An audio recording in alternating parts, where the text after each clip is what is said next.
Alrighty, we are officially live. I'm so excited to have you all here this evening for our workshop. My name is Garrett Mintz. I'm the founder of Ambition Emotion. We have our guest speaker, Erica Ballard here. We're going to get started in around 7 minutes until 8 p.m. Eastern Standard Time. So if you're watching the recording of this, fast forward like 6.5 minutes. We will get started at 8 p.m. Eastern Standard Time. For anybody who's watching here live, we're just starting a little bit early so then we give you enough time to get in here live. So take just a moment. We are going to get started in just a second. But Erica, I'm so excited to have you here and have you at this workshop. Maybe it's just like a quick little teaser. I'd love you could just maybe share with me and with our audience a little bit about yourself and some of the things that you do. And don't go fully into it because I'm going to ask you obviously a little bit more about yourself through the workshop. But just share with us a little bit about you. Sure. So hi, I'm Erica, and I am a healthy living expert and coach. So what that means is I help people find the foods and habits that work best for their bodies and lives. And so a big thing for me is really helping people listen in and tune into their body, both on the one-on-one piece, but also through a wellness company that recently launched earlier this year, in which we're bringing wellness to employees, because as you know, Garrett, that's where a lot of people spend most of their time. And we want to make sure that people are getting really quality information so that they can feel good in and out of the office. That is amazing. That's super cool. So I'd love to learn, how did you get into this? Just like briefly, what made you passionate about helping people become more focused on wellness and their body and what they wanted to do and how it can help them be a better professional? So I said this to a girl today and she was like, oh, but I'm going to say it anyway. She made me feel a little bad about it, but because I didn't like the way I looked or felt for most of my life. So I didn't like it. And it really bothered me because I was doing all the right things at that time.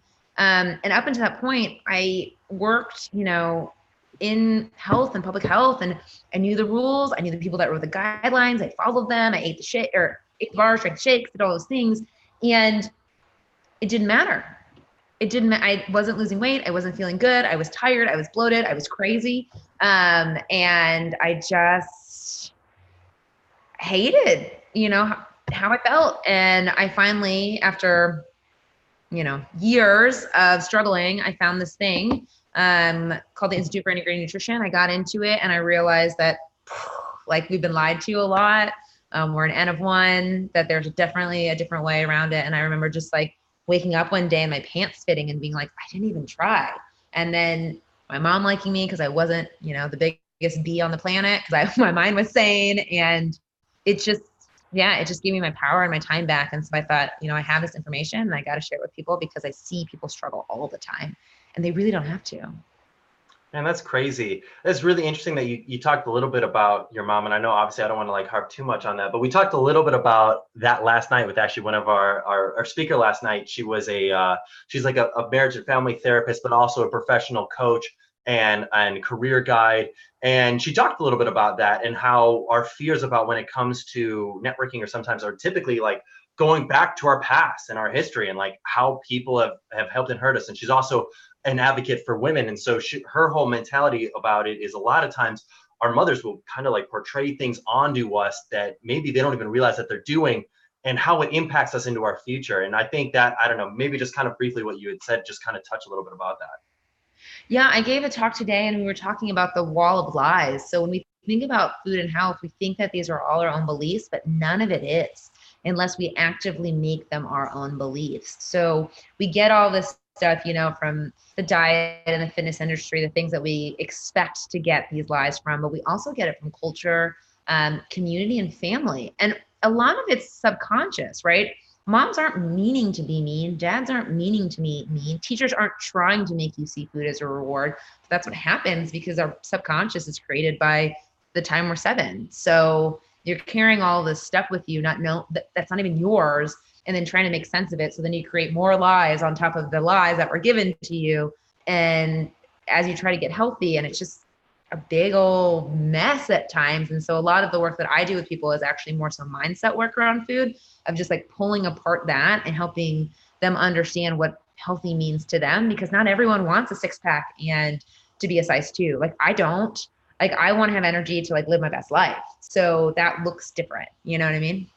Yeah, I totally know what you mean. That's really, really cool. I love that perspective, and I love where you're coming at with that. And by the way, that'll be a big part of what we're talking about this evening. We're going to be talking about networking and building relationships in a genuine way, but also how your physiology, how your body can, and how your physical state has a huge impact on how people perceive you. Like when you think people have really good or bad vibes, more often than not, it's their body language and like what their body's communicating with you. If you ever felt like, man, that person was really creepy, or like, man, I didn't like that person, like typically they've got bad body language and you're picking that up. It's like on them. So you don't want to be that creepy person. And getting yourself into a physical state conducive for that is huge. And Erica's going to talk a lot about that. She's going to talk about some habits you can get into that help you get into those positive states. By the way, if you're watching and you're thinking like, oh man, they're talking, you have not missed anything. We will get started in like a minute and a half. We're just casually chatting as we allow everybody to jump into the workshop this evening. But if you have any questions about anything at all, post in the comments area. So yeah, Erica, that was really cool. So Erica, you recently went to this really cool conference called Disrupt HR. What was that like? It was awesome. Like, listen, I give talks, normally I walk out and I was like, that was fun, or like, oh my God. I walked off the stage and I was like, nailed it. Like, it was so good. But I dropped so they said use, I don't know if I can cuss on here. So if I can, okay. They were like, say fuck. And I was like, oh, easy. And so I was expecting everyone else to say it. I'm the only person that said fuck. And I said it like 6 times, plus I said motherfucker twice. And the whole crowd was like, yeah. And I'm looking around me like, this is real weird. Like, no one's ever been happy about me cussing before. So, but with that being said, it was so fun because the Disrupt HR, what's really neat about it is it's HR professionals that think differently. So I got to really just say things that was on my mind, versus having to like kind of put it in a box and like make it palatable. It was just like, these are my thoughts. And it was a really fun night because it's really fun also to see people who are really trying to do their jobs well, be celebrated for what they do. And that's what Disrupt HR does for HR professionals. So that was also really, really cool. That's awesome. That's really cool. And I think that's so crucial because I think when you share things, especially when you're presenting to people that are out of the ordinary of what they're expecting. So whether that means you're swearing, I know in our first workshop, I shared my story of me being a drug dealer and how I literally like hit a wall with my life and how it like helped me turn around. But I really truly feel like when you share things that are totally out of this world, out of the expectation, out of what you are thinking, it gets people engaged. It allows them to connect with you. It shows them that you're a real person. And that I can't wait to talk about later, because that's the thing. People just want authenticity. And I feel like we have forgotten how to be ourselves. Also, I have a cuckoo clock, so sorry, that's going on in the background. I have a real life cuckoo clock. But yeah, this authenticity piece, I mean, people really are craving it. So when they see it, they gravitate towards it. And I really wish more people leaned in to that. Yeah, no, that's a good way of putting it. Well, it is actually 8:01, so we are going to get started. Welcome, everybody. Thank you all for being here. My name is Garrett Mintz. I'm the founder of Ambition in Motion, and we have our guest speaker, Erica Ballard. I'm going to introduce her into a more in-depth introduction in just a moment. But for right now, I wanted to start this program. I want to start this workshop off by setting the expectation properly. I mean, here's the thing. When you come into this program, you've got your mentor, you've got these workshops, you've got these guest speakers, you got all these things, you got all these resources. But I'm going to tell you right now, we don't hand out internships and getting jobs and getting into graduate programs on a silver platter. The program doesn't work like that. Now, by the way, don't get me wrong. Have people gotten these opportunities? Absolutely. Happens all the time. But you get out of this program what you put into it. So if you start applying the skills that we're teaching in these workshops, the resources that we have on the tips and templates on the dashboard of your Ambition in Motion dashboard, I mean, if you start applying these things, you can absolutely make the strides that you need to make to get to where you want to be. But I can promise you right now that if you think like, hey, all I have to do is just show up and do the minimum of my meetings and like not really engage, not really participate, not really apply these skills in my life, it more often than not is not going to work out the way you would like it to.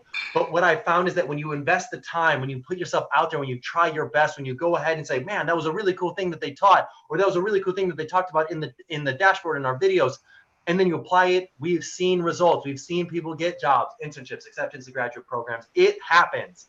But it's all about the mindset that you have and setting yourself up for success. Now, this workshop is going to be about 45 to 50 minutes long, with about another 10 to 15 minutes for Q&A at the very end. If you've got any questions at any point in time during this workshop, post them in the comments area. We will get to them.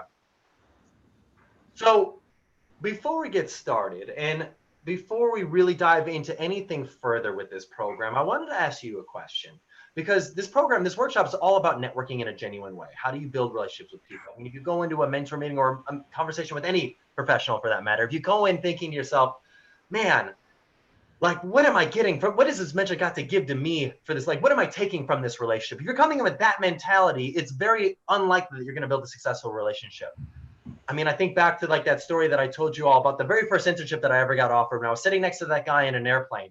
When I looked at him, I thought he was a landscaper on appearances. I'm talking about jean shorts, cut off sleeve t-shirt, wearing sunglasses on the airplane, goatee. I had no expectations for that conversation. But by the time the plane landed, he said, by the way, I'm the director of ground equipment for SkyWest Airlines. And he offered me an internship doing financial analysis on the spot. Like, not only was getting an internship doing that type of work rare for someone who just finished up his freshman year, but also being a drug dealer that was very possibly going to jail at one point in time in my life. Like, that was a huge door opener for me. But the point I'm getting at is that I had no expectations when it came into that conversation.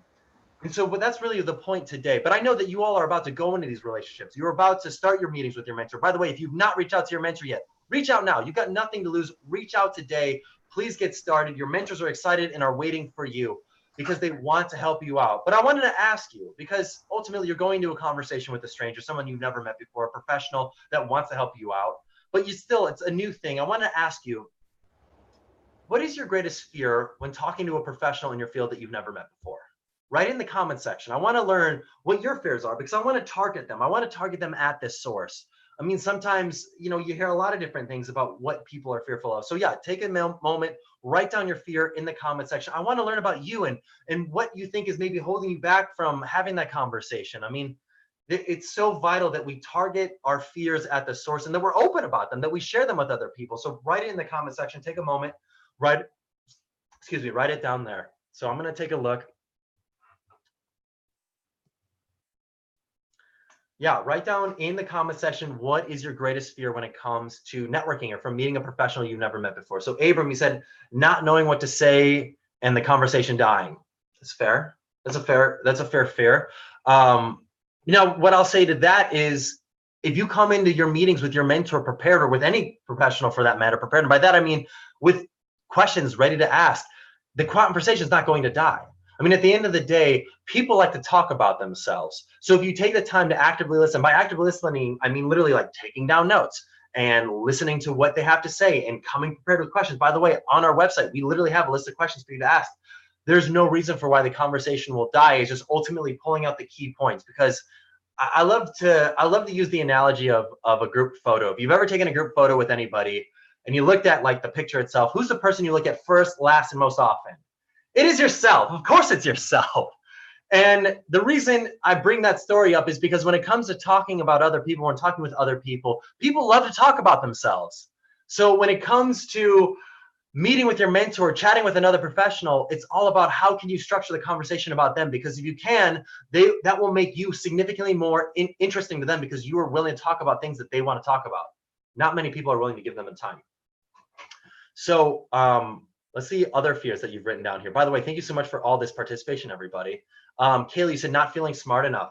Chris, you said feeling like you didn't prepare enough for the conversation, not going well. Kubi said looking stupid to the person. Leah, you said most afraid of not coming across who I really am in a short conversation or elevator pitch. These are all really great fears. You know, I'm going to target those right now real quick. Here's what I'm here to say is, one, as a 22, 21, 20, 19, 18-year-old, you're not expected to be an expert. You're not coming here to be someone who knows every answer to every question. They're not expecting you to know that. If someone uses an acronym that you don't know, that's okay. Ask them to clarify that. They're not expecting you to know everything. Sometimes they get used to chatting with people in their industry, so they use these acronyms like the A, B, C, F, G, H, K or whatever, and you're like, what does that mean? You can ask them that, and that's okay. It's totally okay. It does not make you look dumb. It makes you look inquisitive, which is a great thing. And then the other thing was, how am I going to come across positively in my elevator pitch? Leah, that's a great point. Here's what I'm here to tell you. Back to the whole point about people like talking about themselves. Don't talk about you. Like, you can set an agenda for a conversation for something that you want to work towards, but for the majority of the conversation, if you spend that time listening and asking them questions, that will make you infinitely more interesting. So often I'll see students that are like trying to like they'll try to get in so much about themselves because they think to themselves like, well, if I don't share enough about me, they're not going to find me interesting. So they start talking faster and faster and faster and faster. And the people in there that are listening to them are like, oh my goodness, why are they talking so fast? This is so much data overload. What I've learned is that if you just take the time to listen to them, ask them questions, and then once you've listened to them for enough time, you've earned their ear time. And when you share with them about you, they're much more inclined to listen and actually hear what you have to say. So I think elevator pitches are good, but I think really the best way to go about doing it is asking great questions of them to get them thinking. Yeah, Mila, running out of topics to talk about. I mean, asking questions about them. People like to talk about themselves. They will continue to go on. These are awesome. Thank you so much for participating, everybody. So coming across as underprepared, Matthew, that's a great fear. Same thing, come prepared. If you got questions, you're not going to come unprepared. I mean, if you literally do a little bit of research on them, if you look at some of their work, if they've ever published an article, maybe they haven't, maybe they have, I don't know. But if you can find any research on them or their company, that's great background research to do on them to make yourself as prepared as possible for meeting with a professional or your mentor. So that's awesome. So thank you so much for participating, everybody. So I talked about this last time, and I'm going to reiterate it again because I think it's so vital. And that is the 3 keys to success for this program. Those 3 keys are honing your strategy, your story, and your state. And I said that in reverse order. So the most important thing for being successful in this program is your state. So physically, where are you? What's going on with your body? Are you tired? Are you stressed? Are you mad, sad, dejected, angry, jealous, whatever? Are you in a negative state right now? And if that is the case, what can you do about it? So I can tell you what we can do about right now. I'm going to tell you right now, I'm going to have everybody do this. I want you to stand up and I want you to shake it out. I want you to get loose. I want you to do jumping jacks. I want you to go crazy. I want you to scream at the top of your lungs. I just want you to go, yeah, just let it loose, let it out. Let it go. Let the blood flow to your brain, because what it does is it releases endorphins. It gets your mind into a state conducive for receiving information. This isn't a popularity contest. Who cares if you're interrupting other people around you? Who cares if you wake up your roommates? It doesn't matter how cool you are. It just is a matter of you making the most out of this experience. We have an amazing guest speaker for you this evening, and I want you to be in a state conducive for being successful. So no matter what is going on in your world, your emotions drive your emotions.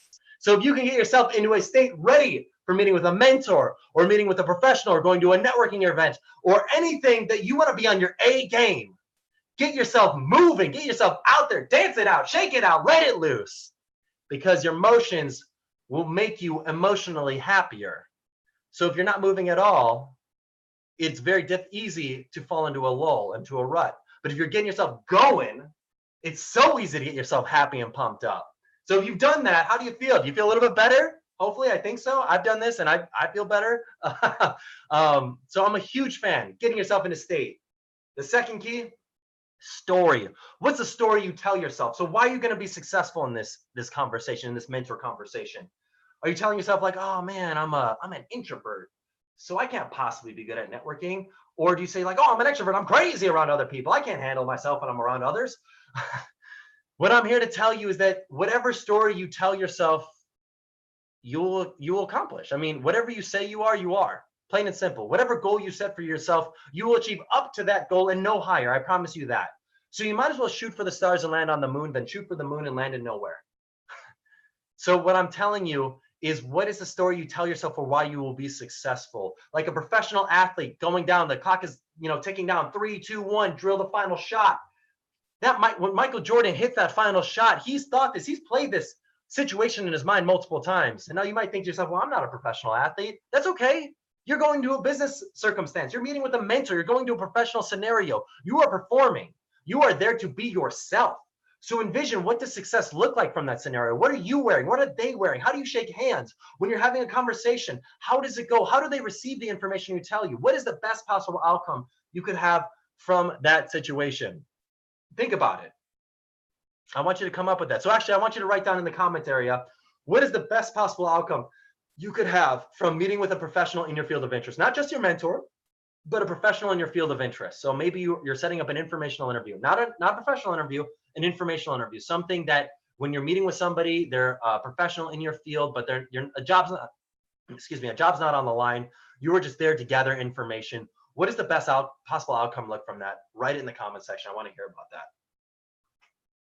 And then the last part is your strategy. So what are the things that you can do on a regular basis to get yourself into the right position? So what are the routines that you can pursue? Because here's the thing, to make the best change in your life, it's not about doing a one and done thing. It's not, going ahead and studying for 3 hours and cramming right before an exam.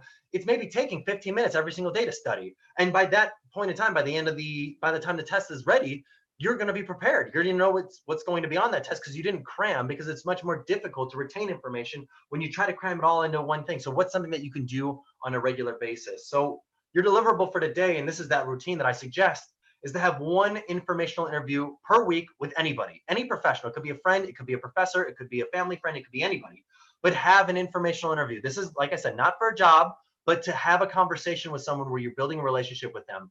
And then to practice, I want you to meet with a friend. I want you to meet with a friend. Should be different than the person from our last workshop. And I want you to ask them to tell you their life story, starting with kindergarten. And then I want you to ask them to tell you their career dreams and their career aspirations. And then I want you to ask them to tell you where they want to be in 5 years. Concentrate on spending the majority of that conversation taking notes, listening, and only asking questions and not sharing anything about yourself. Once you've had that conversation, take a picture with that person, upload it to the site. Alternatively, you can share how that experience went on LinkedIn. Just let us know and tag us. So that is your deliverable. That is your practice. That is what we want you to do to ultimately practice the skills that we're teaching in this workshop in terms of building genuine relationships with people.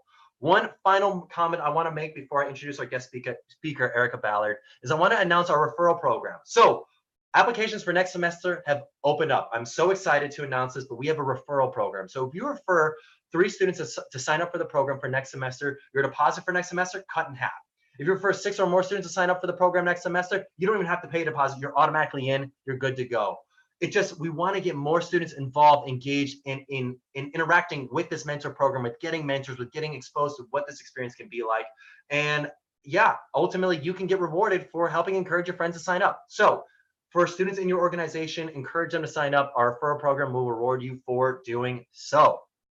So let's dive into our guest speaker. Now, our guest speaker this evening is Erica Ballard. Erica is the founder and CEO of the B Method, a health program designed to optimize teams' energy and focus through biology. Through her company, Erica works with high performers to optimize their energy, productivity, and focus through food and stress management. Erica works with both individuals and companies to show them how to live healthy despite their busy schedules. Erica is the host of the upcoming podcast, The Lies You've Been Fed, and has been featured in Women's Health, WTHR, and now in the Indy Chamber. Before starting her businesses, Erica worked in healthcare and public health for almost a decade. She has a master's from Tufts School of Medicine and her CHC through the Institute of Integrative Nutrition. After 10 years on the East Coast, she now lives in her hometown of Indianapolis with her amazing husband, Nick, and their really cute dog, Max. Visit thebmethod.com to learn more and connect with Erica. So without further ado, Erica Ballard, thank you so much for being here. Hi. Oh my gosh. I feel like I gotta up my energy, man. Like I thought I was doing all right, but I'm into this, Garrett. I'm so happy to be here.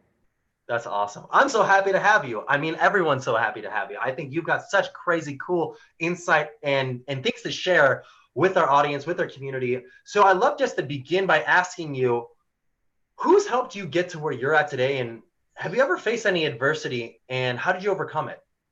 I'm like, how long do we have?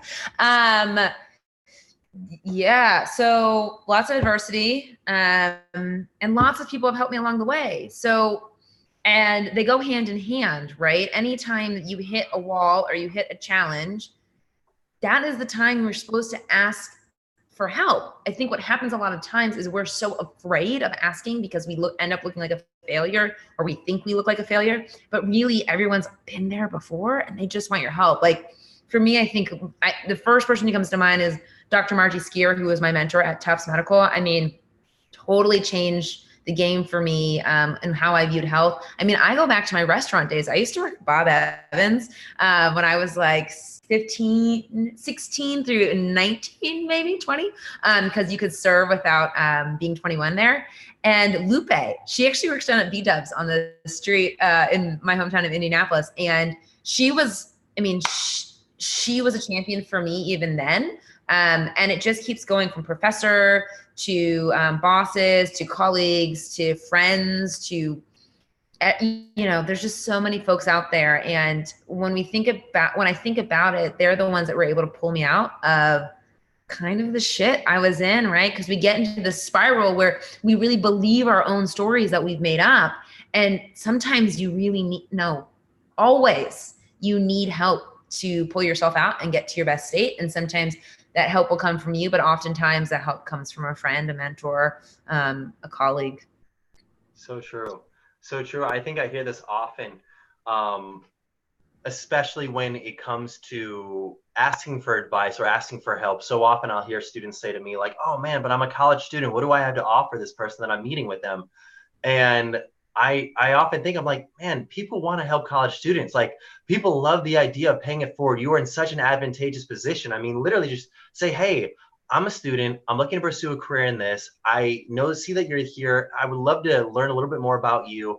And I'd love it if you wouldn't mind just sharing with me any insight that you have about XYZ topic that you are an expert in. I would love if we could schedule a brief 5-10 minute call and then just let that kind of expand from there. Yeah. I mean, there's a book, The Third Door. That's what it's called, The Third Door. And it's such an interesting book for how to get a meeting with anybody, but it's pretty much what you laid out, because people really want to give back.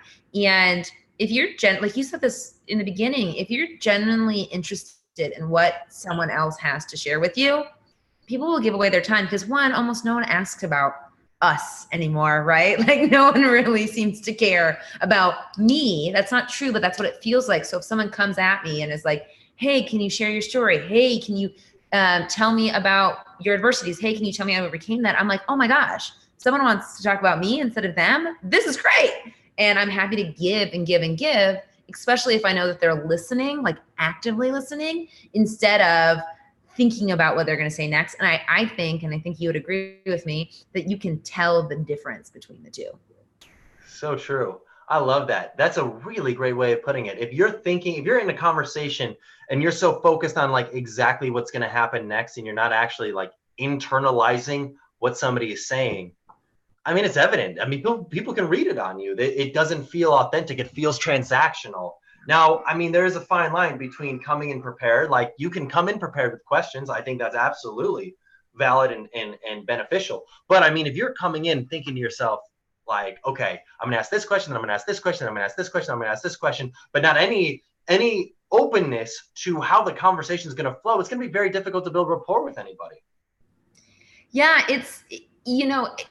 it's hard when you're young. Like, I remember being like 19, 20, 21, trying to make a really good impression and being like, oh, got to ask the right questions, got to be liked, got to do all these things. But the reality is, people just like you, they want to be heard, they want to be seen. And if you can give them the thing that we don't often get anymore, they're going to want to be there for you. And it's okay to like have questions and to steer the conversation in a direction that you want it to be in. But in order to steer, you got to listen, and you got to know what's really important to that person to get to the end goal. Like, I mean, really, you're kind of doing sales for yourself. And like you said, in sales, you don't talk. Like, the best sales meeting is when you talk for like 25% of the conversation, all of a sudden they want to buy you. And you're like, but I didn't say anything. And you're like, yeah, but you held space for me.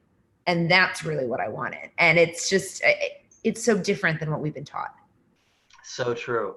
I call it earning ear time. I like to use like the 1 to 5 rule. So for every 5 words that they say, you earn 1 word. I mean, it's not a hard and fast rule, but I mean, ultimately, if you have like a game that you're playing with yourself and you're thinking to yourself, man, if I could only talk for like 20 to 25% of the conversation, that's the sweet spot. Mm-hmm. Yeah. Like 100%. When I talk with folks, I find, I really don't do a lot of the talking, and people like me a lot. And it's like, well, I didn't really say much, but it's because when I did say something, I made sure it was really thoughtful. Because I heard everything that they said. And I think when people are able to do that, that's how you connect authentically. And that is, I think what's really hard in this world that we're in is what we're asking you to do sounds counterintuitive, which is be prepared, but be in the moment. But like, we have to live these dualities all the time. So it's like, yes, you need to be prepared, but guess what? When you show up, things might go a different way, but that's why you're prepared to be able to manage the conversation in front of you with this information, with this language, but just know that things will never go as planned. And so when you know how to steer, because of all the preparation, the conversation flows in a really nice, not linear, but a really nice flow way. Yeah. Totally. I mean, that makes a lot of sense. Now, I will say this. There might be some students out there in the audience thinking, well, shoot, I mean, I want to make sure that I structure a conversation that I have. I want to make sure it goes in the direction I want to take it. What are your thoughts on setting an agenda for conversations? And is that like, you know, identifying the differences between being transactional, but also setting an agenda? So I love setting an agenda. Do you like setting an agenda? Absolutely. I'm a huge fan of that. Yeah. So I like setting an agenda, and it doesn't have to be weird. Like, I used to think it was really weird to set an agenda. I used to always be like, and I've like kind of it, like it wouldn't come out as normal and natural. But the thing is people, when you respect their time, which is what agenda setting is, then people like you even more and respect you even more. And it's something as simple. It's not like coming out with like a 10-page, you know, or like a 10-point Word document. It's literally getting on the phone and being like, hey, Garrett, super excited to talk to you. I know that we only have 10 minutes together. So I just want to understand, what do you want to get out of this call? And most of the time people are completely unprepared and they're like, whoa, I'm just here to help, like, which is great. But if they are, you will understand what their priorities are and you can dig into it with the questions you have. And then if they're like, well, what do you want to get out of it? Feel free to be really open about it. Just don't be a jerk about it. Like, if you're there to get a job, just say, hey, you know, I'm really curious about your company and I want to understand what openings exist. Like, that doesn't sound needy. It sounds really genuine, but you have to go in. Like, the book I just finished before I hopped on this was The Go-Giver. And it's really, have you read it yet? I have not. You'll love it. If it's like an OG executive book. And it's a story about how if you show up and give value and you're respectful, the world kind of unfolds for you. Yeah, I love that. That makes a lot of sense. That's really, really cool. I've read Give and Take, and it seems very consistent with that message from Adam Grant. But yeah, no, that's really awesome. It makes me think. So there's actually a resource, by the way, students, if you're thinking to yourself, like, how do I set this agenda? We actually literally I've recorded, and this is something that I learned through Sandler sales training, was the upfront contract. And by the way, I get it. You're not in sales, but you are selling yourself. You're selling them on why they should be spending time with you. So in essence, you kind of are. And I think Erica did an amazing job of conveying that. I mean, literally we talk about just saying like, hey, so by the way, we've got 30 minutes for this call if we need it all. Is that still all right with you? And then you jump into saying, hey, I really appreciate you taking the time to chat with me. I was hoping that we could discuss, naturally you want to learn a little bit more about me and some of the things that I'm working towards as a young professional. And I'm working towards ultimately landing an internship. And obviously I want to learn about you and any advice that you may have about how you've gotten to where you're at today and any suggestions you may have about a young professional trying to pursue an internship. Then you say, does that sound all right with you? And boom, you just jump off to the meeting, because what that does, it is allows them to say, okay, cool. I know what you're looking for from this conversation. You've respected my time. Now we can cater this conversation to where you want to take it. Because if the mentor doesn't, or any person that you're speaking with for that matter, doesn't have a context for what the conversation is going to be about, the conversation is going to either end early and not going to go to where you want it to go, or they're going to ramble and try to guess in the dark what interests you, but you haven't really told them. And so you're going to be like, we didn't talk about anything I was interested in. Well, did you tell them what you were interested in? And if that answer is no, then it means that you need to go back to the drawing board and set a proper agenda for that conversation. The one thing I have to add, because I feel like what happens when people watch training, especially, I know I used to do this when I was 19, 20. I mean, shit, I've done it all the way up to now, is you still get to do it your own way. So it's like, these are the guidelines, and then make it your own, because if you're going to network and you want people to like you, you have to do it authentically. So if that comes out of your mouth and it sounds like a train wreck, don't say those words. Say them in a way that feels really good, because I feel like how I set my up for the contract sounds a little different than yours, but it's the same thing, just done in my unique voice. But it's just guidelines and guideposts to get you from point A to point B, so that, like Garrett, you said, just you can get what you want out of the conversation. And if people know what you want, they will always, or most of the time they will deliver, because it's like, oh, you told me, great. And they just give it. So true. Yeah, no, they are relieved when you set an agenda for them. And by the way, it's not transactional. By saying, hey, I was hoping we could discuss this. You know, if you go into your mentor meeting and at the very end of the conversation say, hey, I'm looking for an internship, does your company have one for me? Like, that's not cool. That's very transactional. But if you say at the beginning of the conversation, like, hey, I'm very interested in landing an internship. That's something that I'm really focused on. I would love to learn any advice you may have about that throughout the course of this conversation. That sets the tone for it. That's not being transactional, just saying, hey, that's something I'm interested in. Mm. So, you know, Erica, I'd love to ask you, when you've met somebody that just made such a positive impression on you, what did they do to set that impression? Like, what did they do that was maybe a little bit different? Maybe shed some light to students that are thinking to themselves, like, what can I do that would set myself apart or leave a really positive impression?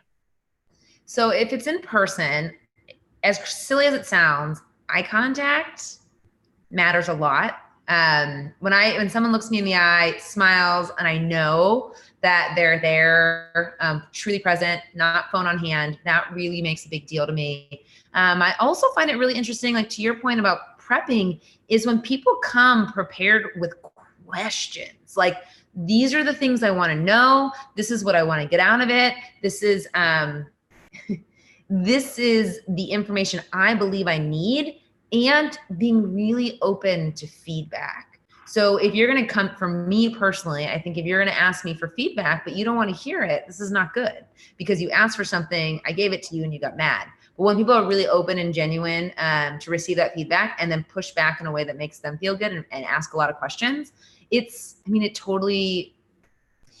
makes me feel like I'm providing you value, but it also makes me feel really present in that conversation and like you really cared about me. Yeah, I love that. That's a really great perspective. So is it okay if, when you're having a conversation with somebody and you're in person, is it okay to take notes? What are your thoughts on that? Oh my gosh, totally. I think it's a big balance though, because I think a lot of times people are like looking down the entire time, and it's up, down. So when you're taking notes, I think it's just making sure that at times you pull up to actually look at the person. But I take notes all the time. I mean, I took notes as you were talking because I want to remember to share certain things with you. And part of the way that I stay present in conversation is jotting down something I want to come back to and then tuning back in. So I'm not trying to come back, like trying to remember versus listening. So I think taking notes is important. And I don't know, I have a weird thing. If people don't have a pen on them, I look at them like, how are you not prepared? Because you know that I'm going to talk. You know you're going to talk. I know you're going to ask me a question. So if you want something from me, which is okay, there's a good chance I'm going to need you to follow up with me. And I don't know how you're going to remember without actually writing it down. So, yeah. Great point. And actually, I'm in total agreement. I'm a huge fan of pen and paper notes. I know it's super old school, but if you're doing it on your phone, it can look inauthentic, because I think people could be thinking like, is this person texting? Like, I know they told me that they're taking notes, but like, you get that weird feeling in the back of your mind if you're talking to somebody and they're on their phone. I just think that I think phones, I've got this interesting relationship with phones. I feel like phones create barriers. And even, for example, I've seen conversations with people where they'll have their phone out on the table, like sitting with them. And I've had this happen to me before, where someone would call them and they look at their phone and they'd be like, oh, I'm not going to answer that. No worries. And you'd be like, oh, wow, thank me that you're not going to interrupt this conversation that we're literally in the middle of having for this phone call that's already interrupted the conversation, because, oh, I've earned the right that I'm more important to that person that you're calling. So I think the point I'm getting at here, I'm going on this little tangent. I'm not a fan of phone notes because it can create barriers between you and the person you're speaking with. Even if your phone's turned down, it still creates that barrier between you and that person you're speaking with. So I think when it comes to that relationship building, to be truly as present as you possibly can, no phones, like put them away. Oh, I couldn't agree more. I think when your phone if you take notes on your phone, you're going to get Instagram notification, you're going to get Facebook notifications, you're going to get email notifications. So even if you're trying to be present, like the way that your phone is created is to distract. So by default, it will do that for you. So not having it there, I think, is really important. And look, if you need to, and I do this sometimes, if I'm on a time limit and I'm like, I don't often like to have my phone on me. In fact, I have my phone on do not disturb all the time. Like there is 5 people that can get through. And I have one friend who's figured it out and she double calls all the time. I'm like, stop it, Meg. Like, you know, I don't want you to come through. But anyways, side note, is with your phone, like I just set a timer. Like I will literally put on a 60-minute or 45-minute timer and I'll put it in my bag and I'll hear it go off and I'll know, okay, I got to wrap up in 45 minutes, or I've got to remind them they have to wrap up in 45 minutes because I want to show them I'm respectful of their time. So yeah, I hate phones out. I think that technology is beautiful and wonderful. It's how we're doing this conversation today. But it becomes a crutch and it becomes a distraction. And in today's world, if you can talk to me without your phone, man, you're better than most people. That's a good point. So let's talk about your expertise. That is biology, human biology. What can you do to get yourself into a physical state conducive for being great at networking and just meeting people and giving off positive energy? Well, I think what you did earlier is it. I mean, truly moving your body, getting that energy flowing, essentially changing your state, right? Like a lot of times we go into these networking meetings and like I'm very particular about the networking meetings I go to. I don't like big networking crowds. It's not my thing. Every now and again, I'll do it. But for the most part, I like smaller, more intimate gatherings or one-on-one coffees, my personal preference. But when I do the things that make me a bit uncomfortable, I literally will like listen to music and I'll shake and I'll move my energy around and then I'll smile really fucking big so that my body believes that I'm really happy to go into it, because you can snap out of a feeling at any given time because it's just a feeling. It's not real. So if you can move your state, move that energy, you're communicating to your body, I'm ready to go. Let's do this. And then it literally will, because your body wants to do whatever it is that you want it to do.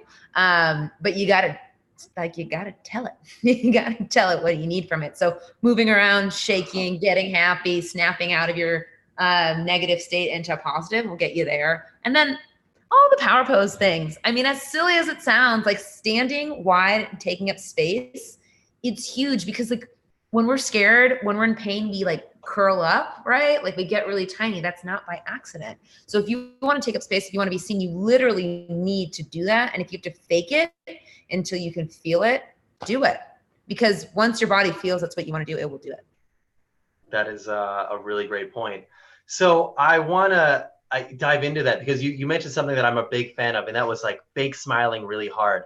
I know the power of fake smiling because your muscles will ultimately, they'll revolve around your face or whatever the thing that you want them to do it. I don't know if you've ever done that exercise where like you stick your hands in like a doorway and you're pushing out on them, or you have a friend that like holds your arms down while you're trying to push out, and then you do it for like 30 seconds and your arms just go up and you're like, I don't know why this is happening. What's going on here? This is crazy. That I think happens with smiling too. If you fake a smile, if you're like, okay, I'm about to go into a networking event, like you cheese as hard as you possibly can for like 2 minutes. You're just cheesing super hard. Your body, your face will become way more energetic. People will be more likely to revolve and want to revolve around you because you are smiling way more. You're showing your teeth way more. People are like, wow, that person's got a great smile. You know, I want to be around that person. Yeah, I mean, it's just amazing. Like your body feels what you feel. And the thing about networking and the thing about showing up, trying to do something that you really want to do, right? It's scary. And if you feel scared, you will shrink. So you have to literally fake it until you can get to where you want to be, because we have this thing, I'm going to nerd out for a second, like the parasympathetic and sympathetic nervous system. And you can switch in between the two. Sympathetic is the fight or flight. Parasympathetic is like the rest and digest. I'm totally cool. And you can get back there with 3 deep breaths because it's where your body wants to be. Your body wants to be taking up space. It wants to be doing these things. That's why we can fake it and feel really good, because that's its actual state. Scared isn't its natural state of being. You know what I mean? Yeah. Actually, let's do that right now. Can we do that 3 deep breaths exercise? I think that would be cool to do because I think that's something that I'd love to test out. Okay, so close your eyes. And then I want you to breathe in for a count of 3. 1, 2, 3. Hold at the top for 3. 1, 2, 3. Breathe out for 3. Hold for 3. Breathe in. Hold. Breathe out. Hold. One more time. Breathe in. Hold. Breathe out. And come back when you're ready. Wow. Wow. I feel very much relaxed. I don't know if anybody else just tried that while we just did that. That's really cool. And I think, when it comes to breathing, is there like a special way to do it? I've heard that you should be breathing with your stomach, not your chest. Yeah. Is that correct? Yeah. And most of us don't actually know how to breathe from our stomach because we're so stressed. And the best way to just figure it out is literally to put your hand on your stomach. And when you breathe in, push out to like a balloon. And then when you breathe out, do the concave. And so when you do that, it teaches you how to actually belly breathe because most of us were so stressed.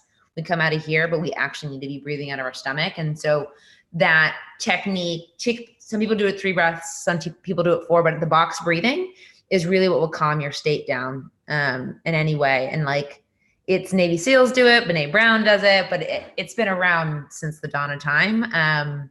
But it's there because it can change your state, and people knew that from a very early age. I love that. So we earlier, we all got up and got crazy. We got energetic. We got nuts. But then if maybe you're about to go into a presentation and you're like, oh man, I'm so nervous right now. What am I going to do?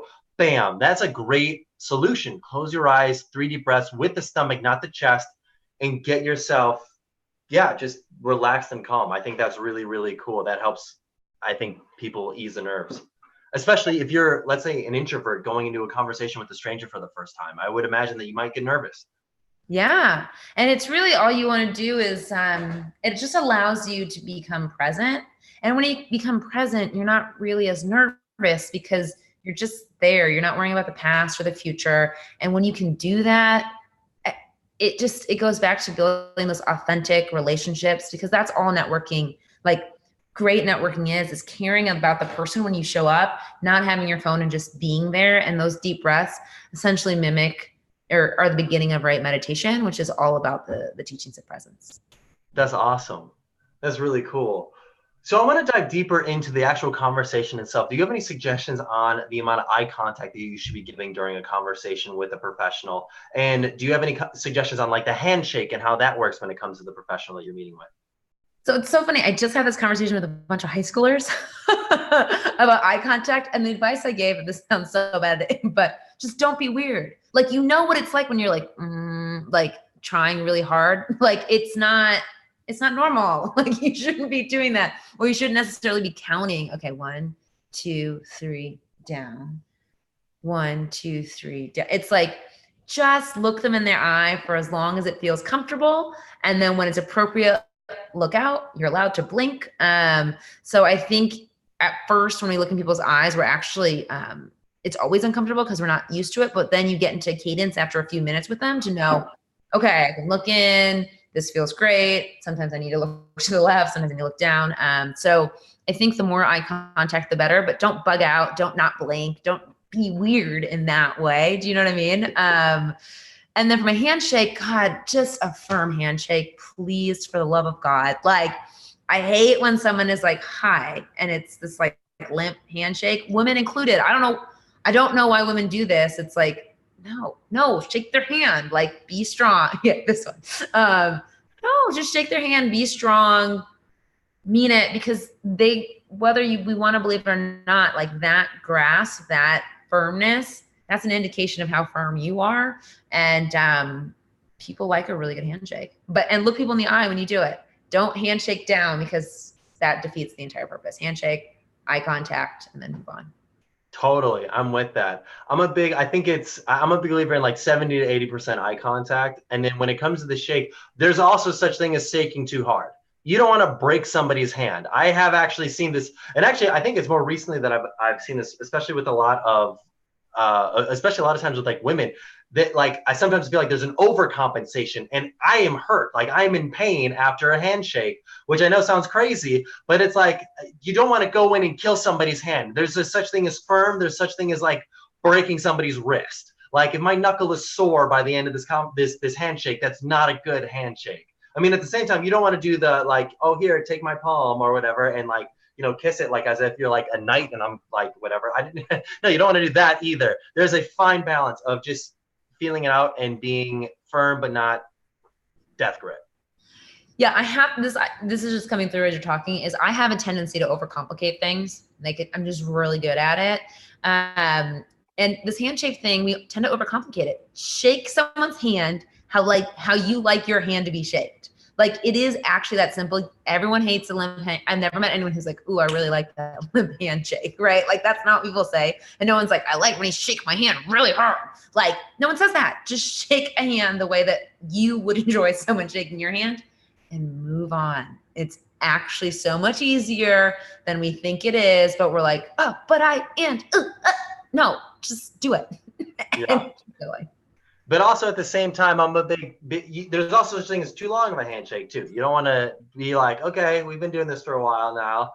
Okay, yeah. Well, you know, look at the time. I guess, you know, we got to go.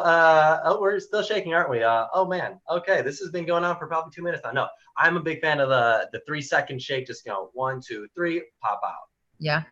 Yeah. And that's what I'm saying is I think people overcomplicate it. It's 1, 2, 3, shake the way you like your hand being shaked, make eye contact, be prepared to continue the conversation after that, and then just roll. I think we get so scared, and that the first 3 seconds is when we make our decision about someone. And that's why it's so important just to do the thing that you like, because that will signal to people, hey, this person is very open with what they like, and they can act on it, which matters. Totally.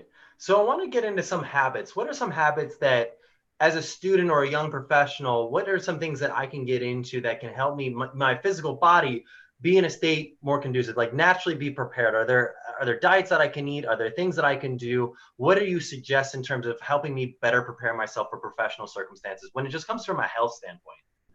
Yeah, I have to tell you, I wish someone told me what real health looked like. I was in high school and in college and shit all the way up to like 30. It's peak. Like we were talking about this before we hopped on, is eating real food. And when I say real food, what I mean is food your great grandmother would have eaten. So if you're able to eat real food 85% of the time, and I know in dorms, if you're in dorms, it can feel tough, but that's going to allow the best state for you to be in. I think we try to overcomplicate health and counter macros and counter calories, but the reality is you're just not eating enough vegetables, and you know that. Like, so start where that is. Eat more vegetables. I did not say fruit, even though fruit's fine. No one got fat from a banana, but like eat more vegetables, eat less processed food, try to get to 85% real food for your diet. And it's going to allow you to feel so much better. And it also allows you not have to count calories or macros, because real food will self-regulate. Like you can't eat 5 apples. It's not possible.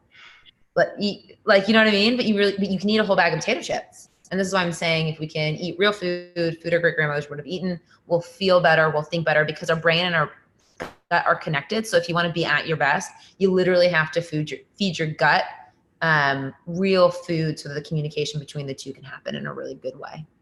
I love how you put that. Yeah, because your body will fill up when you're eating real food. When you're not eating real food, when you're eating unhealthy foods, pre-processed foods, yeah, your body, you can keep eating those things. I know for me, myself, I started intermittent fasting, and I know that I actually don't feel hungry in the morning.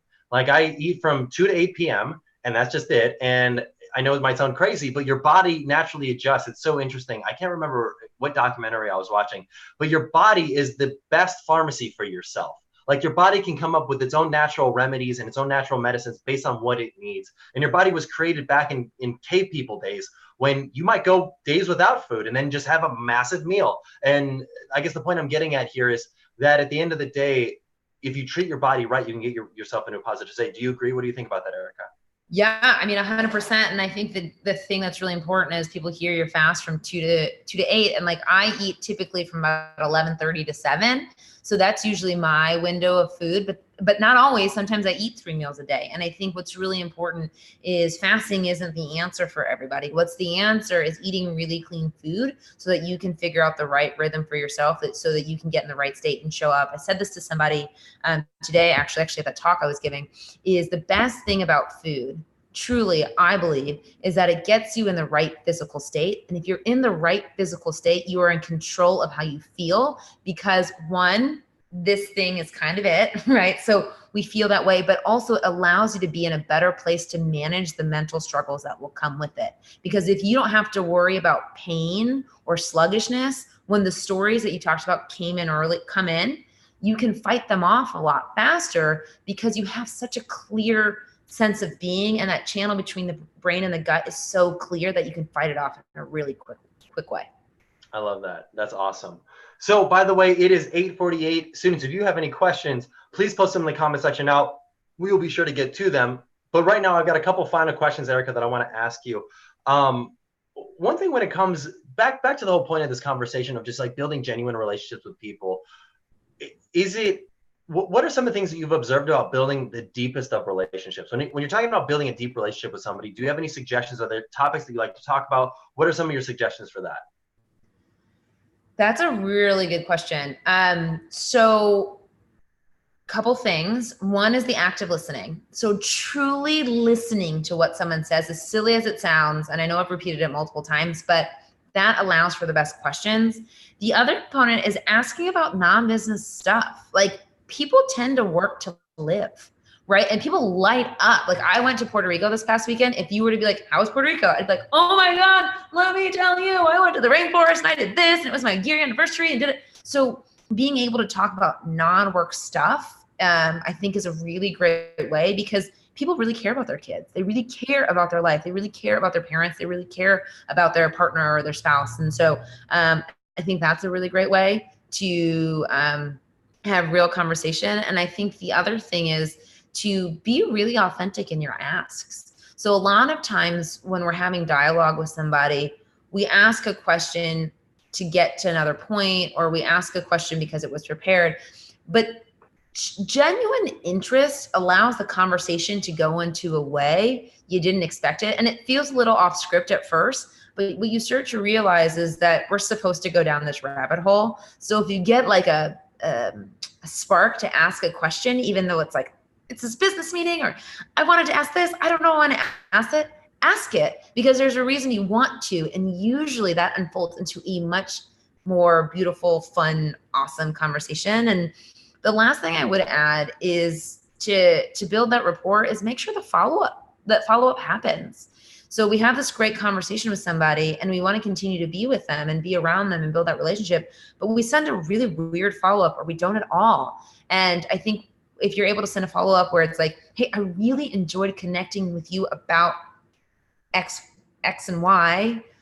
I'd love to reconnect in X amount of time. Would you be open to it? Allows you to build a very authentic relationship over time so that they become really invested in you and you become really invested in them. Yeah, no, I really like that. That's a really good perspective. One thing I like to add to that is just, I'm a huge fan of talking about people's pain. And I know that sounds crazy, but when you think about who are the people that you share that you got this promotion or you got this internship, you share that with everybody. You share that with the world. You post that on LinkedIn and Twitter and Instagram and whatever. Everyone knows that.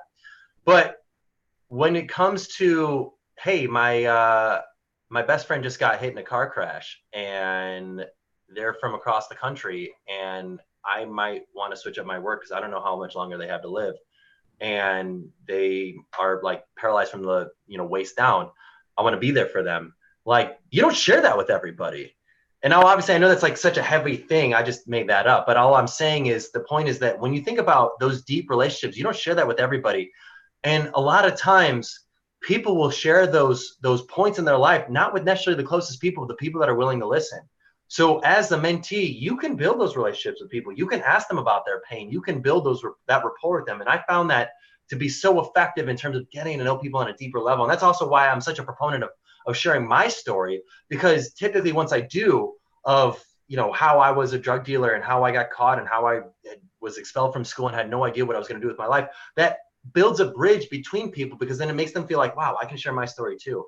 So I know that, maybe you haven't gone through anything that's like super, like where you would call it on like the level of like being a caught drug dealer and you were like potentially going to prison and you had no idea what you were going to do with your life. That might not be a story that you can relate to, but you've gone through some hard things. I know you have. Everyone's gone through difficult things to get to where they're at today. Share that story, but then also on the flip side, ask for their pain. Say, hey, what are some of the concerns you've had with your work? Maybe put another way of saying, hey, what was something that, when you first got into your career out of college, what was something that was unexpected and how'd you overcome that? That's just another way of just building that relationship. So then it shows them that they're not like super person. They're not like Superman or Superwoman. They are someone who's fallible and that has gone through difficult times. I don't know. What do you think about that, Erica? So 2 things. I love it. The first thing is it just goes back to being honest. So a lot of times, like I'm an entrepreneur, you're an entrepreneur. Like when someone says, how are you doing? If I say good, it's because I want to be done with the conversation. When I actually tell you how I feel, that means I'm really in it, right? So like people say, how are you doing? Sometimes it's great. It truly is. And other times I'm like, girl, let me tell you what that sales call went like. Or I just couldn't get myself out of bed today. And actually providing that authenticity, that vulnerability, that truth really matters. And actually, as you were telling that story, I can't even believe that this guy is a friend of mine. Truly, he is, after my dad, he's the second smartest person I've ever met. He will literally go on stage with Uber and Microsoft and a couple others this fall. And the first time I met him, my cousin died of cancer the night before. So I don't actually understand how I even get to the office, for the record. So I wake up without an alarm and I just go through the motions because I don't know what to do. My cousin just died of cancer. So I said bye to her yesterday. So I show up and I pull up, I'm 5 minutes late and I go, I'm really sorry for being late. I got to be honest with you. I have no idea why I'm here or how I got here. My cousin died of cancer last night. And he literally looked at me and he said, the best thing anyone could say in that situation, he goes, well, for someone who just met you, I'm so sorry that happened, but I'm so glad you're here. And that has sparked like a year plus of friendship. And he is one of my favorite people, but he allowed me to show up and just listen to me. And so now I have the privilege of having this super interesting dialogue and authenticity with this man who literally will call me and say, like a month ago, he goes, I don't know why I listened to your advice, but I value it. So now I'm going to ask you some health questions. And I was like, not sure we needed to preface with all of that, but okay. But it's because I showed up and instead of trying to like put on a smiley face and walk through it, I just was like, today sucks, dude. And he just kind of helped me, right? Like not physically. And it was just, it's just everything you're saying. It's so true. And I think we think it's not, but that story I hope shares with people that, yeah, you can show up, be honest, and still end up with wonderful, amazing connections. In fact, I guarantee you will end up with even better ones than you thought. Yeah, totally. That vulnerability is one of the most attractive traits. So that's awesome. So I want to ask some questions from students in the audience. So Michael, you asked, what are the best ways to leave a job only after a short period of time? Erica, what advice do you have on that? So I think that one, if you feel like you need to leave the job, you should, because if you're there and you're going to be disgruntled, and maybe Garrett thinks I'm wrong, but I think that it is, I think you should go, but to leave, you got to leave on good terms. I don't know if you guys are old enough to remember Office Space. Like you can't be like beating a printer with a bat and lighting things on fire. But just being really honest, hey, this is why I need to leave. I'm sorry. How can I support the transition process? And then do that, support it if the time allows, and then move on. But I think honesty is the best policy here, and making sure also that you give them as much support as you possibly can, because you did put them in a bind and they took a really big risk by hiring you. Yeah, no, I think I totally agree. I mean, you've got to have your own back, but at the same time, you also have to be cognizant and respectful of the company's back too, because if you're like, man, this is not a good fit, you've got to do you, but at the same time, you've also got to be very helpful in that transition process, because they're not going to do they're going to hate having an unengaged employee, and you are going to hate working for a company that's not engaging you. But at the same time, leaving is very expensive, and that's something that you should be as forthright and helpful with as you possibly can be. So I think you hit it on the head there, Erica. And by the way, you don't have to think about just agreeing with me, because the point is, the reason why we have guest speakers, we can bring in different perspectives, because I mean, ultimately we all have different viewpoints, and ultimately I think the more viewpoints we can share, the better and more education and knowledge we can share with students to make their own opinions and thoughts on these topics. So yeah, Miriam asked the question, what pieces of information do you think are important to ask that people typically overlook? What pieces of information do you think are important to ask? That's a really good question.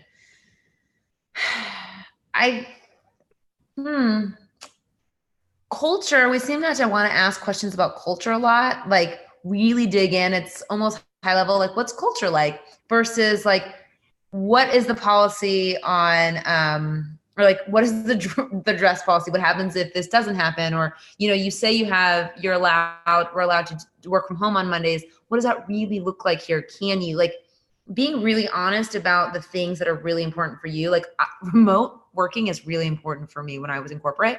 So I was really scared to ask that question because I didn't want the job, but then I would get miserable and then I'd want to leave the job early because I didn't actually ask those questions. So I think one, being really forthcoming about what's important to you and asking those questions, even if you think that it puts you at jeopardy, because it actually doesn't at all. And then to really dig into the culture of it, because you can feel really quickly from those answers whether or not it is actually a good environment. A lot of times people be like, yes, we have a great culture.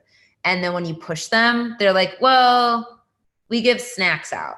And I'm like, that's not a good culture, right? Like, what does that mean? What does that look like? How do you appreciate your employees? What do retreats look like? Do you pay for professional development? Just those would be the things that I would that come to mind at first. Yeah, well, and especially when it comes to culture, I mean, I've shared this with the students about work orientation, how you view your work and how the people around you view their work. That's so critical. I mean, job career calling, how you view your work is crucial. And it's okay if you view your work in one area or another. And by the way, it's a spectrum, so it can change throughout your life. But what we've learned is that wherever you are at and how you view your work and how the people around you view their work, if that is in alignment, you are much more likely to build oxytocin and that positive chemistry with them. But if you are not in line with them, it's very difficult to build that rapport. I mean, for example, if you're a very career motivated person, but the company you're working at is a very job motivated company. So like the people are there like, hey, I clocked my 40, I'm out of here. And you're like, well, I'm trying to get ahead. I'm trying to learn new skills. I'm trying to grow myself professionally. You're going to leave because it's just not going to be a fit, plain and simple. So that when I think, when it comes to culture and assessing that, I think that's crucial. But I think Miriam did like add on to that in terms of like what information you ask. I'm talking about even beyond just interviews, but also just in conversations with professionals in your field of interest. I think a lot of people overlook that pain question of like getting to know somebody, like what was something that you weren't expecting when you got into your career and how did you overcome that? Yeah, that's a good one. I think that adversity is so, I think you really get down to like that, the meat and potatoes when you get like to them and that emotional level. Well, I guess for this purpose, not meat and potatoes, more like beets and carrots. There we go. Other tubers. Nicholas asks, best introductory sentences when meeting with someone in your desired career field. Ooh, Garrett, what would you say? What would I say? I honestly, I like to flip it on them. I know one thing that I did that really helped me out when I was younger was I would go to career fairs and I would say, hey, what did somebody that, sorry, I'm going to rephrase that question. I like to ask the question, what would you advise somebody as a college student do to help them help them better prepare for a career at a company like yours? So if you're talking about a recruiter, I think that's a great first question to go with, because as opposed to going in with the whole elevator pitch of like, this is why I'm amazing, you can go in and saying, hey, what did the best student you've ever interviewed do to set themselves apart? Or what can a student do right now to better prepare him or herself for a career at a company like yours? They're going to give you that honest, authentic opinion and that thought process. But I think for a casual conversation, I think a great introductory sentence or question would be, I would love to learn a little bit about you and why do you do what you do? Why did you get into this? So I know you said I don't have to agree with you on all these things, but I think that's really good. So I'm going to steal that. And then I would add, there's a couple of really great icebreaker questions that are like, instead of like, what is your name and what do you do? Which is what everyone says. And that's okay if people want to say that. But like, what are you most excited about right now? Like, where did you go on your last vacation? Things that actually get people talking, because the idea is if you're meeting with someone in your desired career, spoiler, you're going to talk about the career. So get them to like you, to get into the vulnerability component of it and be willing to invest more time in you. And by investing in them initially with these, not even off the wall questions, but just like pure curiosity questions, I think it helps the conversation flow a lot better. Totally. And Emery asked the question, how do you leave a good impression on someone when you do not click or vibe with them very well? That's such a good question. I love it. I just have to say this has happened to me so often. And I for the longest time had no idea what to do, because I'm kind of like a bit of a bubbly personality. And I I talk with my hands and I'm like, what's up? And then I'll meet people who are like, they're just not into that.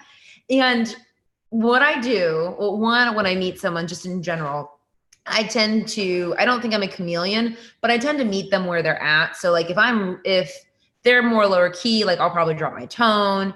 I'll meet them in that way. I'll be maybe a little bit quieter, but still myself. I'm definitely moving my hands at these points. But when it doesn't click, you don't have to say it.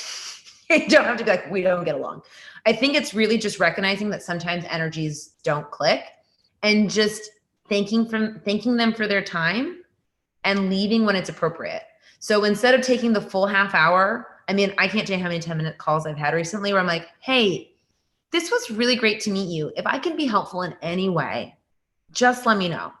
And then I leave. Because if you try to drag on the conversation, you're going to be bitter. You're going to look at your phone. You're going to roll your eyes. You're going to be uninterested, and they're going to feel it, and they're not going to like you. Even more than perhaps they don't like you at that exact point in time when they just recognize your energies are off. So end it professionally, kindly, with grace, and go. And just know that probably has nothing to do with you. It's just two auras that weren't meant to be in the same space. I like that, but I will say this. In my experience, I think often it's in your head. I think so often we come up with these constructs in our mind about why we think someone does or does not like us. And it's so weird when we end up learning exactly how they really feel.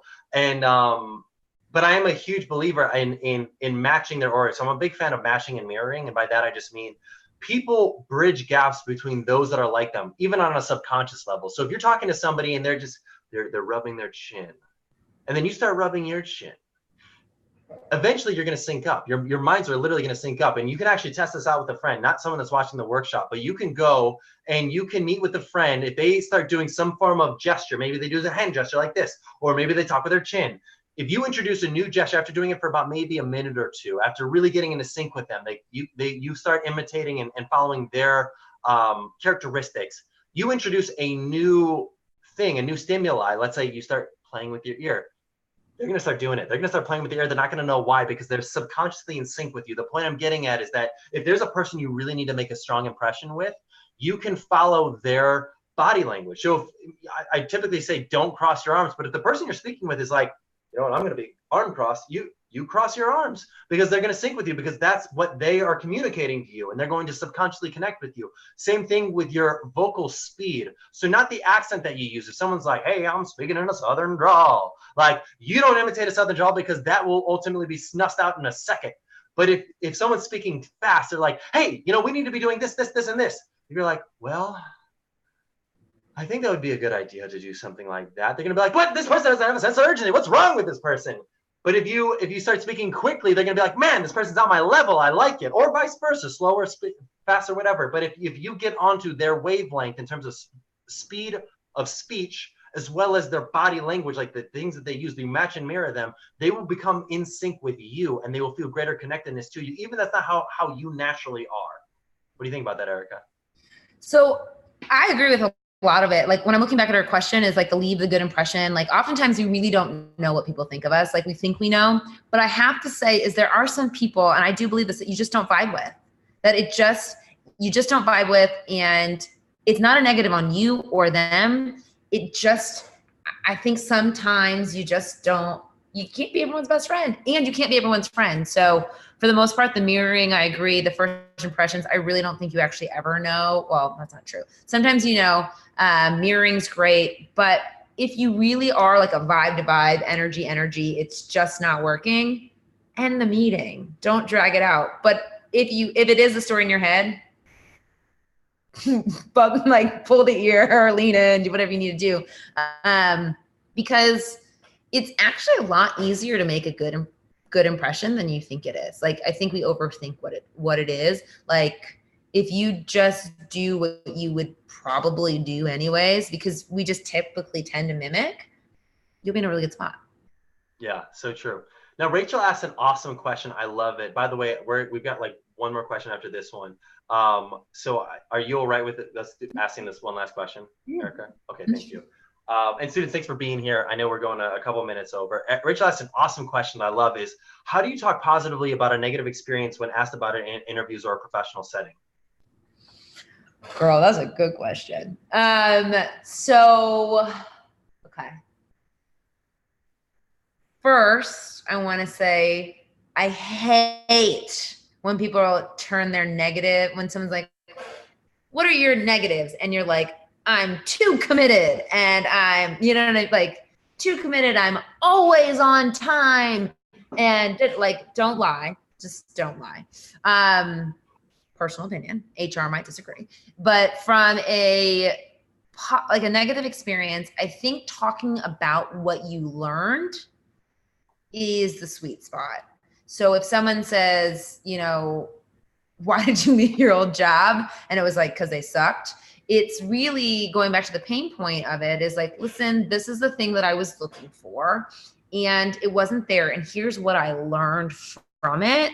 Will allow them to see that you're able to take a negative and turn it into a positive.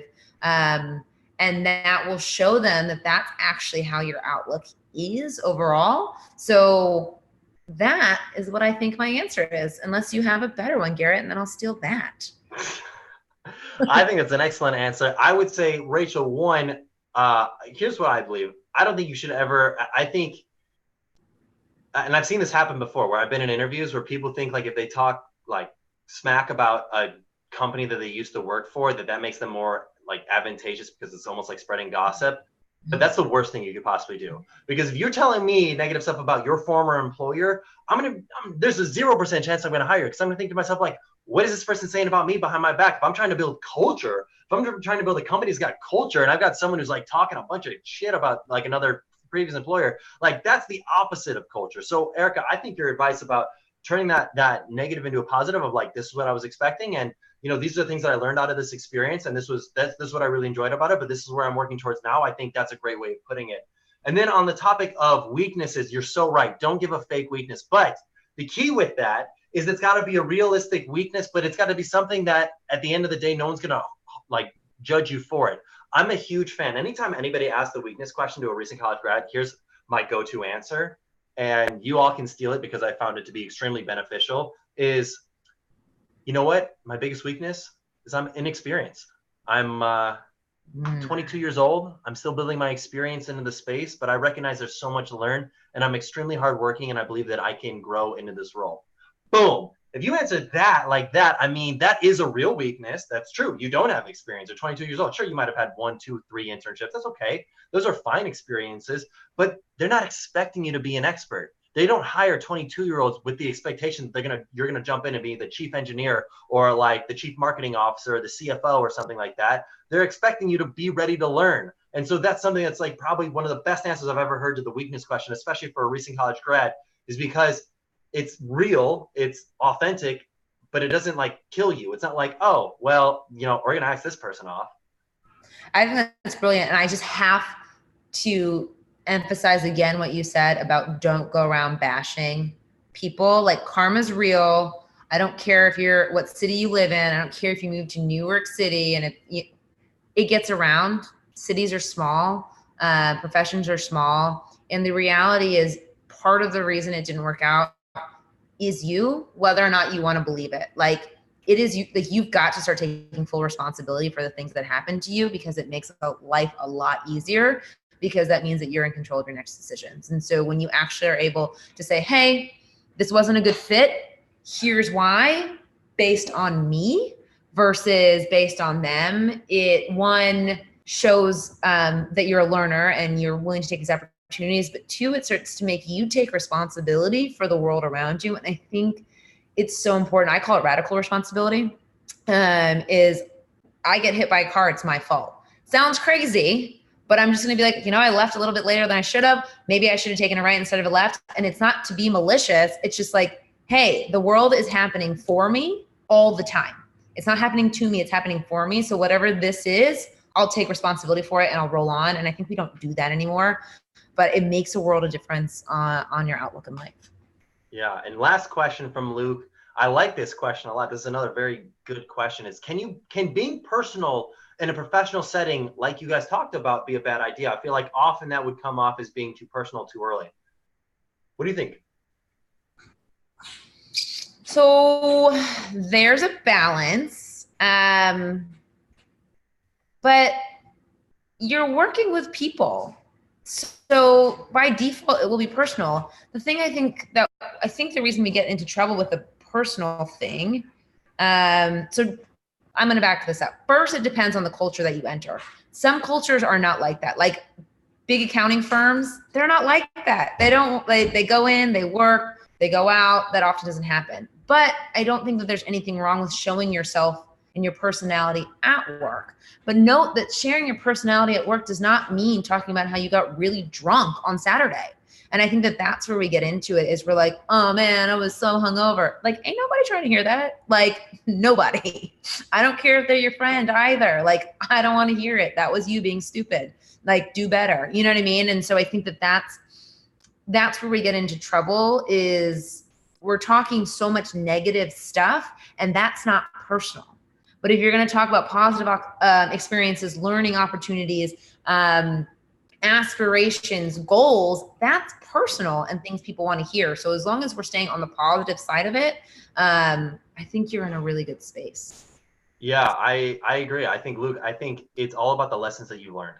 It's not about, I mean, when it comes to like social media, we actually, on Tuesday, we talked about social media a lot. And we talked about the importance of keeping it professional on there, because like no one cares. Like no one cares how wasted you were. Like that's not cool anymore. Like I can remember when I was like back in the days when I was making poor choices and I was like, doing things that I shouldn't have been doing. Like I would talk about those things because when I was under 21 years old, I thought that's what it meant to be an adult. I thought that was the cool thing to do. But as I've gotten older, and as you get older too, you'll realize like no one cares about that thing. Like you do you and you enjoy yourself. But when it comes to like the personal things that you share, it all is all about the lessons that you learn. So I have a friend, his name's Lou. This is a crazy story. I'm going to share this really briefly. One night when he was 26 years old, he was at a bar with some friends, lost his friends, met up with some other people, ended up getting like roofied, walked out of the bar, somehow got into like a train track area, fell asleep on the train tracks, and he woke up, his legs were chopped off, and now he's a paraplegic. Like that happened. That's a real story. And it's the craziest. His name's Lou Figueroa. You can look him up. He's a great speaker, by the way. He shares his story actively. But the point I'm getting at with this is that it's not about the party that he's talking about. It's about the lessons that he's learned about, one, being safe when you're going out, but two, just sharing about overcoming a lot of issues. He had to go through so much physical therapy to be able to walk again with like prosthetic legs. And the point I'm getting at with this, Luke, is that you can't get around these things, especially when it comes to your personal thing. Like I share my past about being a drug dealer because, one, I control my own narrative. I know the lessons that I've learned from it. I know the power of mentorships and how it's helped me in my life. But I also recognize that if I don't control my narrative, if I don't share my story, then people are going to formulate their own judgments, own opinion of me, and I don't control the narrative anymore. So I think when it comes to being personal, I think it's all about the lessons that you've learned and really just being authentic, being true to yourself. And I think that is the key thing. It's not about, I think, Erica, you hit on the head. It's not about like, oh, I went on party and got wasted and I got like a ticket or like I got a DUI or something like that, but it's like, oh, I'll be safer next time. Like that's not the lesson that you learned. It's like, what are you going to do that's going to make you better and truly a transformed human being from that experience? And the one thing I think too, just as like a tactical piece of advice, is share when it's not hot. I think a lot of us want to share when it's hot, when it's like on our brain. And that's too personal. If it's like, if you got in a fight with your girlfriend or you're feeling some sort of way and you're still feeling it, it's not time to share. When you're able to cool off and think logically, that might be the time to share. I think that was like, for me, that was some of the best advice I got.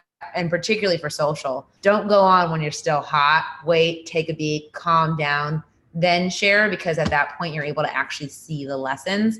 And until then, like talk it out with a friend offline. So true. I love that. Okay, we have one last question. Haley asked it. I want to honor it because I think it's a good one. When you're at an internship, how do you ask for more tasks? How do you ask for, if you feel like, man, I'm not being fully utilized, I want to do more, I feel like I got so much more to offer. How can I go about asking this without being offensive to my employer? Oh my God, how can you be offensive to your employer? Like, I think employers want this question so badly. But I think it's phrasing it appropriately in that, hey, I'm super excited about this.